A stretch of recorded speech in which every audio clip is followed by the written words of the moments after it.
نحمده ونصلي على رسوله الكريم أما بعد فأعوذ بالله من الشيطان الرجيم بسم الله الرحمن الرحيم اتل ما أوحي إليك من الكتاب وأقم الصلاة إن الصلاة تنهى عن الفحشاء والمنكر ولذكر الله أكبر والله يعلم ما تصنعون. وقال الله تعالى في سورة طه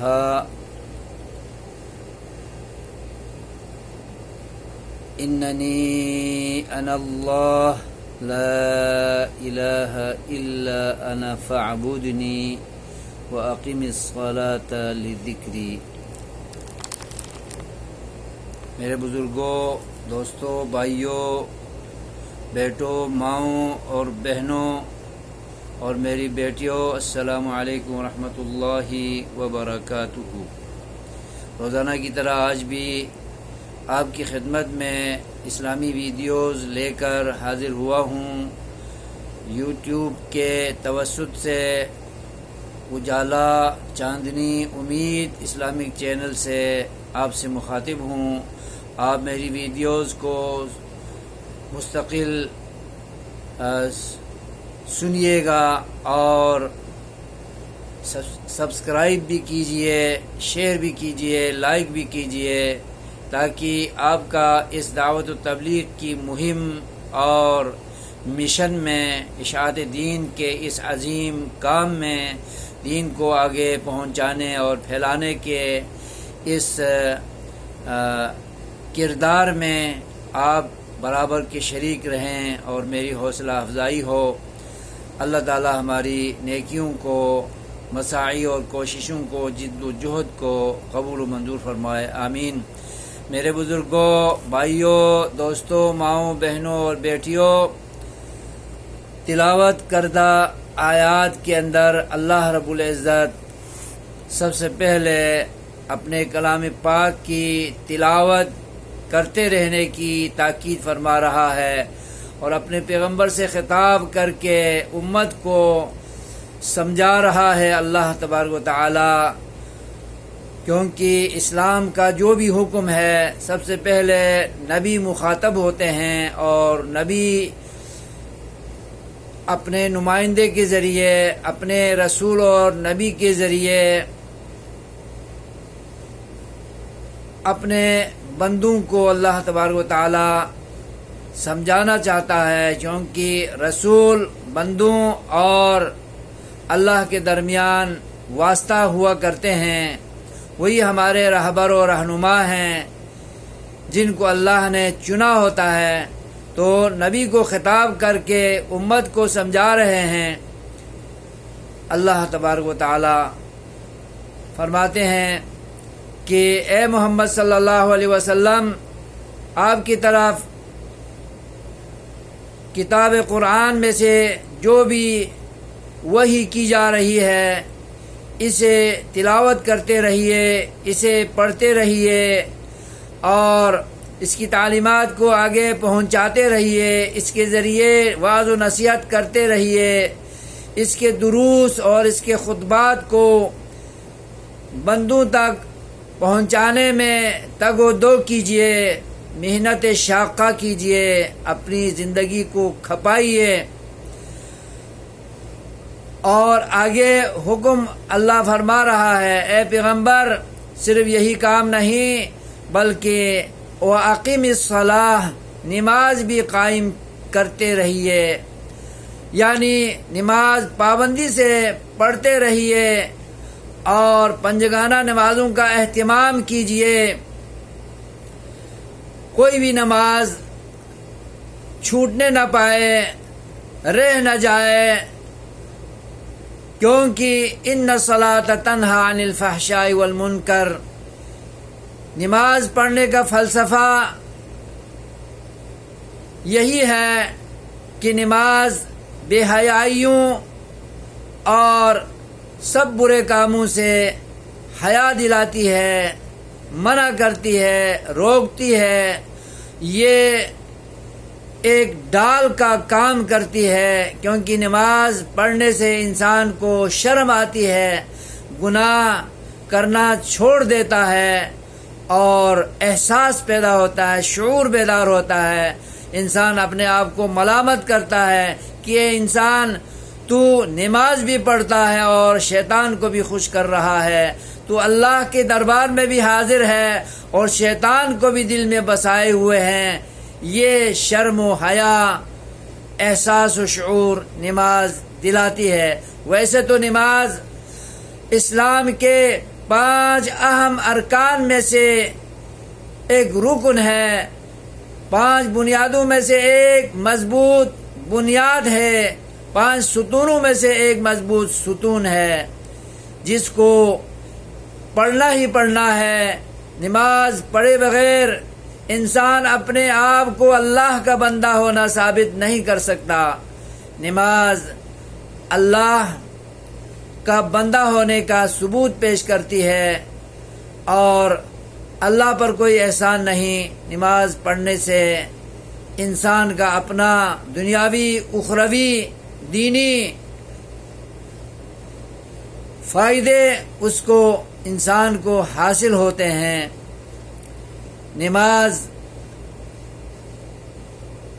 جس دین میں نماز نہیں اس دین میں کوئی خیر نہیں، نبی کریم صلی اللہ علیہ وسلم کا ارشاد ہے، اور یہ انسان کے بدنی گناہوں کو، بدنی معصیتوں کو، جسمانی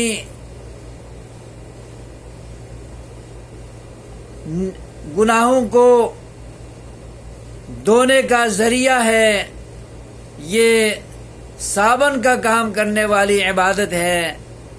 بدنی عبادتیں جتنی بھی ہیں اور مالی عبادتیں جتنی بھی ہیں اور قولی عبادتیں جتنی بھی ہیں، یہ سب انسان کی تطہیر، تزکیہ اور پاکیزگی کا کام کرتی ہیں۔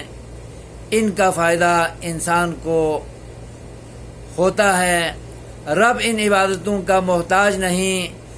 انسان رب کو پوجے یا نہ پوجے، عبادت کرے یا نہ کرے، رب تو عالی شان ہے، عظیم الصفات ہے، اور تمام اوصاف حمیدہ، صفات جلیلہ اللہ کو حاصل ہیں۔ اللہ تبارک و تعالی انسان کو معزز کرنا چاہتا ہے، محترم بنانا چاہتا ہے، معزز بنانا چاہتا ہے اور برگزیدہ بنا کر جنتوں کے حقدار بنانا چاہتا ہے، جنتوں کے وارث بنانا چاہتا ہے۔ اس لیے نمازوں کی پابندی کا رب تعالیٰ نے حکم دیا ہے، ان الصلاۃ کانت علی المؤمنین کتابا موقوتا، اوقات اس کے مقرر کیے گئے ہیں، ان اوقات میں ہر نماز کو ادا کرنا اور اہتمام کرنا اور پابندی سے پڑھنا، سنن، نوافل، واجبات، مستحبات اور ارکان اور شرائط سب بجا لاتے ہوئے اللہ کی اس عظیم عبادت کو، جو کلمہ پڑھنے کے فوراً بعد سے، بالغ ہونے کے فوراً بعد سے یہ عبادت فرض ہوتی ہے، اور یہ عبادت مسلمان اور کافر کے درمیان ایک حد فاصل ہے، مسلمان اور مشرک کے درمیان ایک امتیازی شکل و صورت ہے۔ نماز پڑھنے سے پتہ چلتا ہے کہ یہ بندہ مسلمان ہے اور اللہ تعالیٰ کا مطیع و فرمان بردار ہے۔ نماز پڑھنے سے پتہ چلتا ہے کہ یہ شیطان کا بندہ نہیں، یہ اللہ کا بندہ ہے۔ نماز کے ذریعے انسان اپنے آپ کو اللہ کا بندہ ثابت کرتا ہے، مسلمان ثابت کرتا ہے، موحد ثابت کرتا ہے اور فرمان بردار ثابت کرتا ہے، اور جو نماز نہیں پڑھتا وہ شیطان کا بندہ ہے اور مشرک ہے۔ مسلمان بن کر مشرک بنتا ہے جب وہ نماز نہیں پڑھتا، اور نماز نہ پڑھتے ہوئے لوگ اللہ کی رحمت کے امیدوار بنتے ہیں اور خواہشات رکھ رہے ہیں، آرزو رکھ رہے ہیں کہ ہم مسلمان ہیں، ہم جنت میں جائیں گے۔ میرے بزرگوں، بھائیوں، دوستوں، بیٹوں، ماؤں، بہنوں اور بیٹیوں، صرف مسلمان ہونا کافی نہیں، اللہ کے تمام احکامات کی بجا آوری ضروری ہے، اللہ کی اور رسول کی اطاعت کرنا ضروری ہے، اس سے کسی کو بھی چھوٹ نہیں۔ اللہ تعالیٰ غفور الرحیم ضرور ہے، لیکن وہ سخت عذاب علیم کا بھی مالک ہے۔ وہ ناراض ہو جائے تو وہ سخت سے سخت سزا بھی دے سکتا ہے۔ اس کو راضی کرنے کی ضرورت ہے، اس کو خوش کرنے کی ضرورت ہے۔ اسی کو اسلام کہتے ہیں، اسی کو ایمان کہتے ہیں، اسی کو تقوی کہتے ہیں، اسی کو تابعداری اور فرمانبرداری کہتے ہیں۔ اس لیے ہمیں نماز کی پابندی کرنی چاہیے اور ترک نماز سے بچ کر اللہ کو راضی رکھ کر دنیا سے جانے کی کوشش کرنی چاہیے۔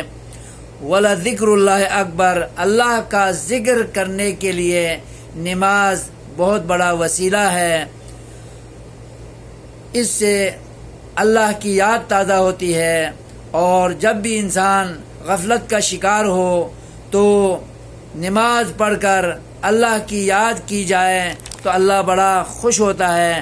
حضرت موسیٰ علیہ السلام جب پیغمبر بنے، وہی ان پر اللہ نے کی کوہ طور پر، تو اللہ نے جب وہاں طور پر بلایا تھا تو روشنی دکھی تھی۔ اس روشنی کی وقت کے نزدیک جب آپ کھڑے ہوئے تو اللہ نے آواز دی، اننی انا اللہ، اے موسیٰ یہ روشنی مجھ اللہ رب العالمین کا نور ہے، میری روشنی ہے، اننی انا اللہ، میں اللہ ہوں جو آپ کو بلا رہا ہوں، لا الہ الا انا، میرے علاوہ کوئی خالق، مالک، رازق، معبود و مشکل کشا، حاجت روا، مولا، دستگیر، غوث، بگڑی بنانے والا کوئی نہیں آپ کا اور میرے تمام مخلوقات کا۔ وَأَقِمِ الصَّلَاةَ لِذِكْرِي، یاد رکھیے آپ کو میں پیغمبر بنا کر بھیج رہا ہوں فرعون اور اس کے سرداروں کی طرف، اور میری یاد ہمیشہ تازہ رکھنے کے لیے، غفلت سے جاگنے کے لیے نماز کا اہتمام کرتے رہیے۔ وَأَقِمِ الصَّلَاةَ لِذِكْرِي، میری یاد کو بجا لانے کے لیے، میری یاد کو تازہ رکھنے کے لیے آپ نمازوں کی پابندی کرتے رہیے۔ نماز کی چھوٹ کسی دور میں بھی نہیں ہوئی ہے، کسی پیغمبر سے بھی نماز کی چھوٹ نہیں کرائی ہے۔ بنی اسرائیل پر 50 نمازیں فرض تھیں، جبکہ امت محمدیہ پر 50 کے بجائے 5 نمازیں اللہ نے فرض کی ہیں، اور ثواب اللہ تبارک و تعالی 50 نمازوں کا عطا کرے گا۔ اللہ تبارک و تعالی ہماری عبادتوں کو قبول فرمائے اور برائی سے روکنے والی عظیم عبادت نماز ہمیشہ پڑھتے رہنے کی ہمیں توفیق خیر عطا فرمائے، اور ہماری نمازوں کو، ہماری عبادتوں کو اللہ قبول و منظور فرمائے، اور نماز پڑھتے ہوئے ہم اللہ کا بندہ ہونا ثابت کریں، مسلمان ہونا ثابت کریں، موحد ہونا ثابت کریں، مشرک ہونے سے بچیں اور کفر کے زینے پر چڑھنے سے بچیں۔ اللہ تبارک و تعالی ہمیں سمجھ دے، ہمیں اللہ اپنی یاد میں ہمیشہ لگائے رکھے اور عبادتوں کو قبول فرمائے اور اپنی جنتوں کے ہمیں حقدار بنائے۔ آمین۔ والسلام علیکم ورحمۃ اللہ وبرکاتہ۔